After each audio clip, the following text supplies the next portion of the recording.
start by asking you about a fund that you are now raising, the Vision Fund. It's supposed to be a fund of $100 billion? Yes. Now that would be the biggest fund ever raised. So when you told people you were going to raise a $100 billion fund, did they tell you you were a little crazy? Well, some people said. You had a meeting with a man who was the Deputy Crown Prince of Saudi Arabia, who's now the Crown Prince of Saudi Arabia. And as I understand the story, you went in and in 1 hour you convinced him to invest $45 billion. No, it's not true. Okay? 45 minutes, $45 billion. Okay, sorry. Okay, I apologize. In other words, So if you had had... $1 billion per minute. What could you have said that was that persuasive to get $45 billion in one meeting? Well, actually, I said, you came to Tokyo as the first time. I wanna give you a gift. I wanna give you a Masa gift, the Tokyo gift, $1 trillion gift. And he opened up his eyes and said, okay, now it's interesting. All right. So I woke up him and said, here is how we can give you I can give you $1 trillion gift. You invest $100 billion to my fund, I give you $1 trillion. But what is it that you told people? What was the vision that you actually gave them? So one vision, which is singularity. Singularity is the concept that the computing power, computers' artificial intelligence, surpass mankind's brains. The singularity is the concept. The word means that is the point at which a computer becomes smarter than a human brain. Yes. Today already, computer is smarter than mankind for chess or Go or weather forecast. To some expert systems, computer is already smarter. But in 30 years, most of the subject that we are thinking, they will be smarter than us. You did not grow up in Tokyo.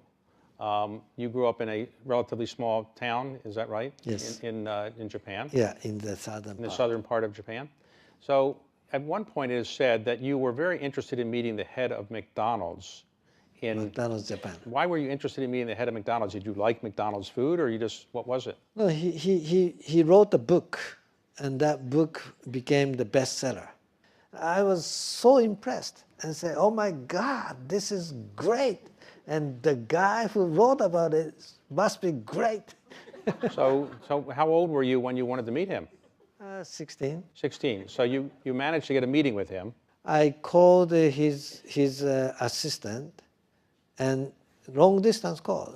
Back then it was so expensive. I made almost 100 calls, 60 calls.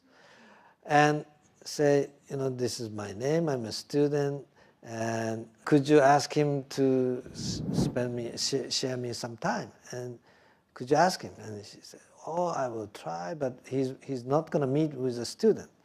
I said, well, don't decide by yourself. Let him decide. Okay.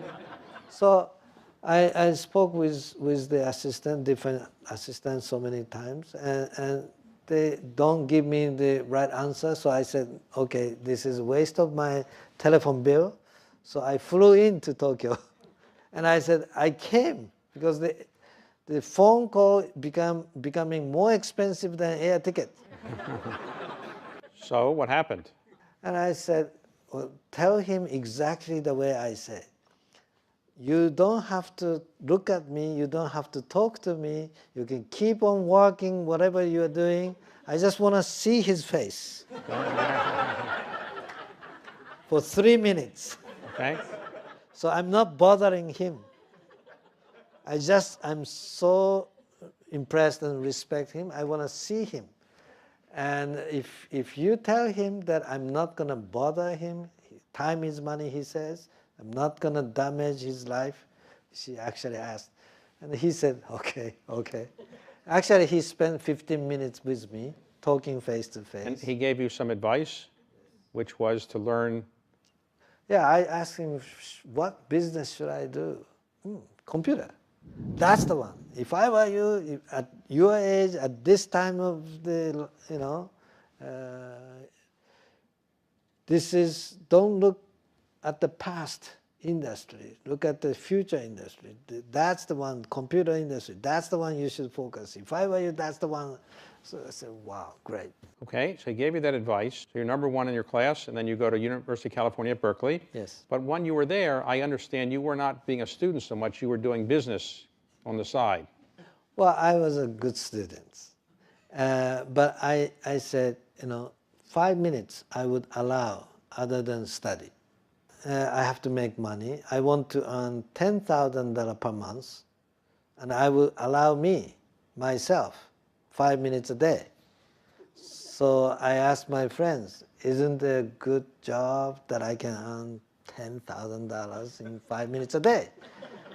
But my friend said, you're crazy, it's impossible, nothing like that. Do you want to sell drug?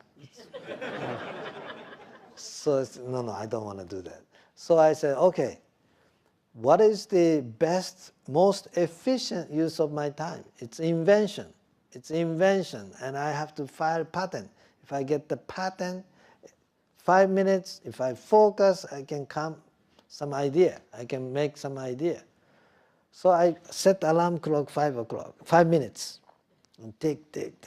In 5 minutes, I said, come, invention, come, come, right? So I did that. And it worked. It worked. You invented a machine that helped people translate languages? Yeah, that one was the electronic dictionary. The first electronic dictionary, many students use electronic dictionary.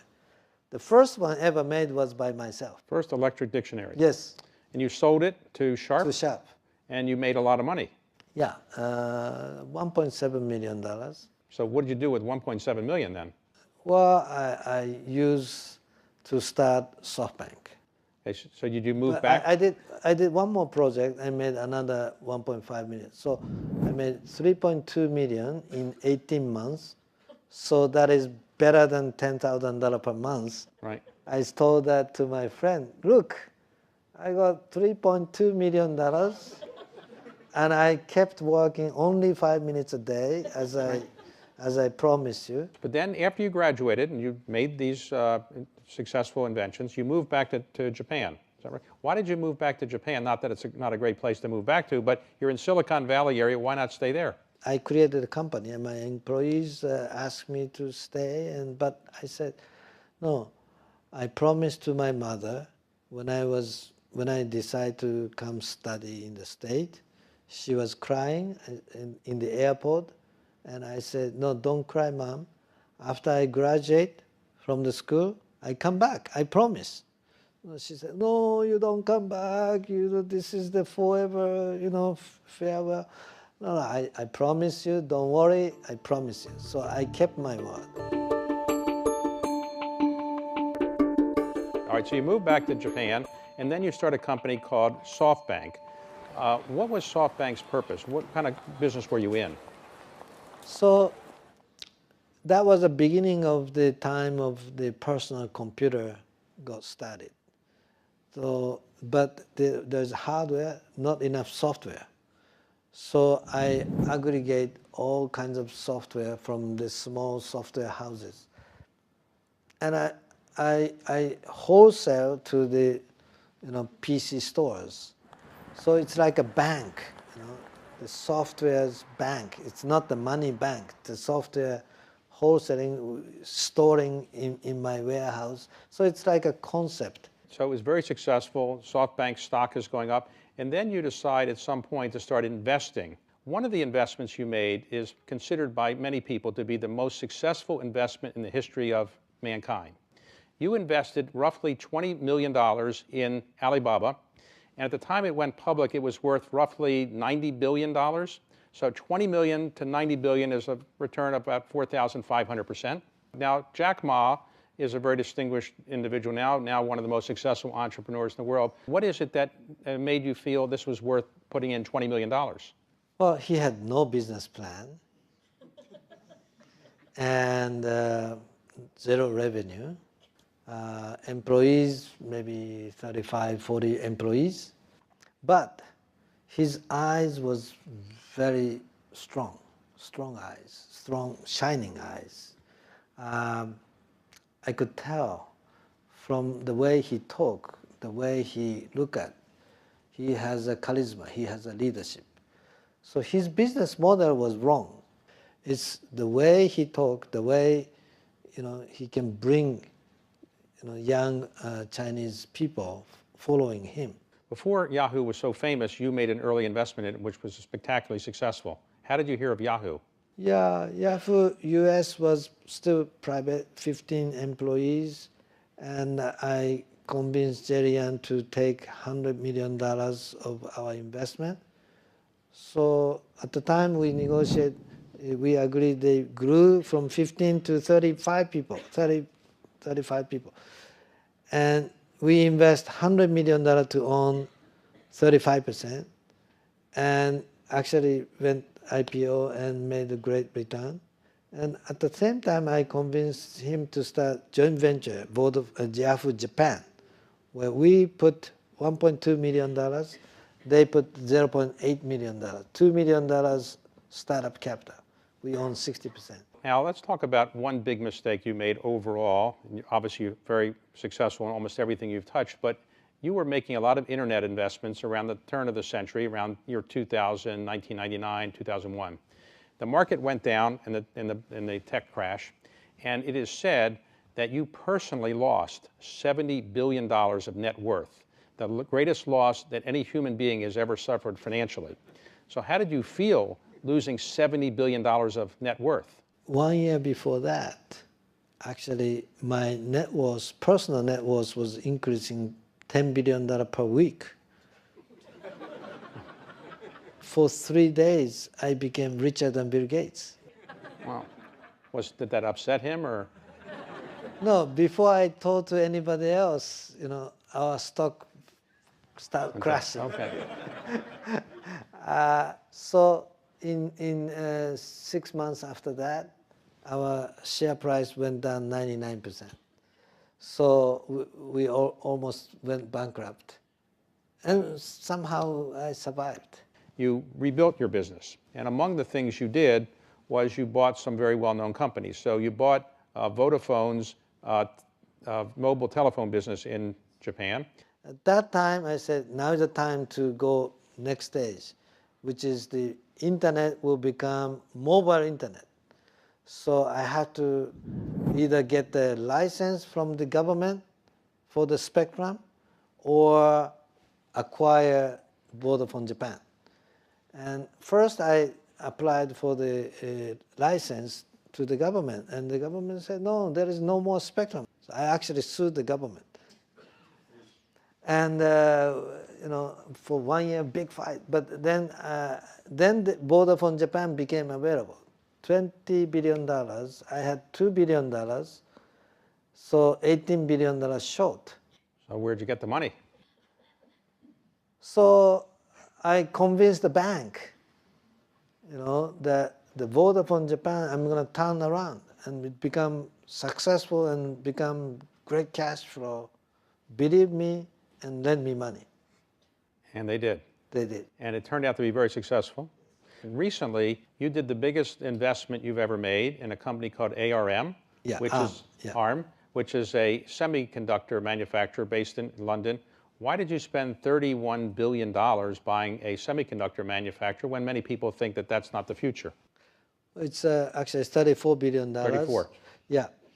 It's not the manufacturer, it's a design house. They design all the chipset. They have 99% market share for any smartphone that you have in your pocket. ARM has 99% market share, right? In next 20 years, they're gonna ship 1 trillion chips, designed for 1 trillion chips. So I said, this is the company. This is, nobody can live on the earth anymore without chip. Chip is everywhere, in the car, in your refrigerator, everywhere. So if chip is something that everybody needs, and if there is one company has 90% market share, there must be a value. They're not monetizing well enough, but if I own it, we can monetize much better. So that's my belief. So I think the company is going to be more valuable than Google. So let me ask you. It's not available. It's a private company now.